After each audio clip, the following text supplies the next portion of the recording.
अभी अपने घरों पे हो, पढ़ाई नहीं हो रही है, तो देखो विद्यालय ने आपके लिए एक छोटा सा प्रयास किया है कि हम आपके घर तक पहुँचे और आपकी पढ़ाई सुचारू रूप से चलती रहे। तो बच्चों, मैं आपको हिंदी पढ़ा रही हूँ और हिंदी के लिए आपकी जो पाठ्य पुस्तक है आप सभी के पास होगी, बसंत, है ना। आपका जो कोर्स है वो चेंज हो गया है, तो अब आपके पाठ्यक्रम में जो है ये बसंत किताब आई है।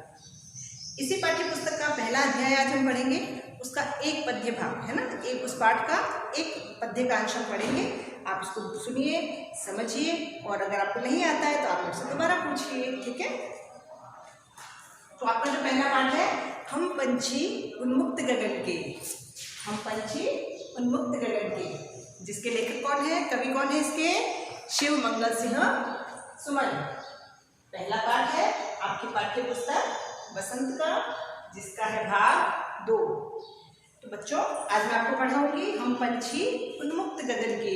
इसमें कवि जो है एक पक्षी की व्यथा बता रहे हैं आपको। देखो बच्चों, अभी लॉकडाउन चल रहा था, आप सभी को पता है ना, और आप सभी इस कविता को अच्छे से समझ जाओगे क्योंकि आप सभी अपने घर पे थे, है ना। और छुट्टियां हुई तो कुछ दिनों तक तो आपको बहुत अच्छा लगा कि हमारी छुट्टियां हो गई है, हम घर पे रहेंगे, हम मस्ती करेंगे। लेकिन जैसे जैसे दिन निकलते गए आपकी बोरियत बढ़ती गई और आपकी डिमांड हुई कि मम्मी अब हमें घर से बाहर जाना है, कितने दिन तक हमको घर में बंद करके रखोगे, अब हमें स्कूल जाना है, अपने दोस्तों के यहाँ जाना है ना, मन होता है ना ऐसा। और कई बच्चे तो ऐसे जिनका ननिहाल भी दूसरे शहर में, तो इस बार वो अपने ननिहाल भी नहीं जा पाए। तो वही चीज़ हो गई जैसे आपको एक जेल में बंद कर दिया। आप कहते हो नहीं तो मम्मी हम कैदी हो गए, हमारी ज़िंदगी तो कैद हो गई है, अब हम बाहर कैसे निकलेंगे। तो थोड़े दिन तक तो आपको छुट्टियाँ, वो सुविधाएं अच्छी लगी और फिर उसके बाद में आप परेशान हो गए।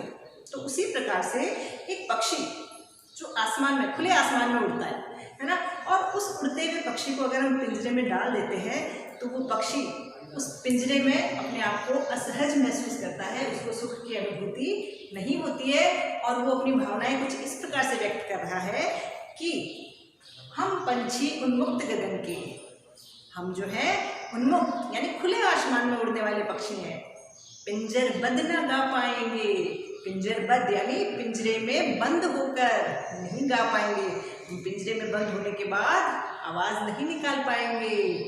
कनक तीलियों से टकराकर, कनक यानी सोना, सुनहरा, तीलियां यानी पिंजरा आपने देखा होगा जिसमें पक्षी बंद रहते हैं। आप सभी के घर में, किसी के घर में तोता पाला हुआ है ना, किसी के घर में चिड़िया का है, तो वो पिंजरे में बंद होते हैं, आप सभी ने देखा। तो वो पक्षी कहता है कि पिंजरा भले ही सोने का ही क्यों ना हो, पिंजरा तो पिंजरा होता है। तो उस पिंजरे में जब पक्षी बंद होता है तो कह रहा है कि उस सोने के पिंजरे में बंद होके कनक तीलियों से टकराकर पुलकित पंख बिखर जाएंगे। उस सुनहरे पिंजरे में बंद होकर हमारे जो पंख हैं वो टूट जाएंगे, क्योंकि हम उड़ने की कोशिश करेंगे और वो पिंजरा है, उसमें दीवारें हैं, तो उससे जब हम टकराएंगे तो हमारे पंख टूट जाएंगे। कनक तीलियों से टकराकर पुलकित पंख टूट जाएंगे। उसके बाद पक्षी कहता है कि हम बहता जल पीने वाले, क्या कह रहा है कि हम तो आसमान में उड़ते हैं और अगर उड़ते उड़ते हमें प्यास लग जाती है तो हम तो नदियों में बहता हुआ जल पीने वाले हैं। हम बहता जल पीने वाले मर जाएंगे भूखे प्यासे। अगर हमें पिंजरे में बंद कर दिया तो हम तो भूख और प्यास से मर जाएंगे। क्यों? क्योंकि अगर हम स्वतंत्र नहीं होंगे, हम आज़ाद नहीं होंगे, तो पिंजरे में हमको सुख की अनुभूति नहीं होगी। हम तो खुले आसमान में उड़ने वाले और नदियों का बहता जल पीने वाले हैं। कहीं भली है कटुक निंबोरी, कनक कटोरी की मैदा से।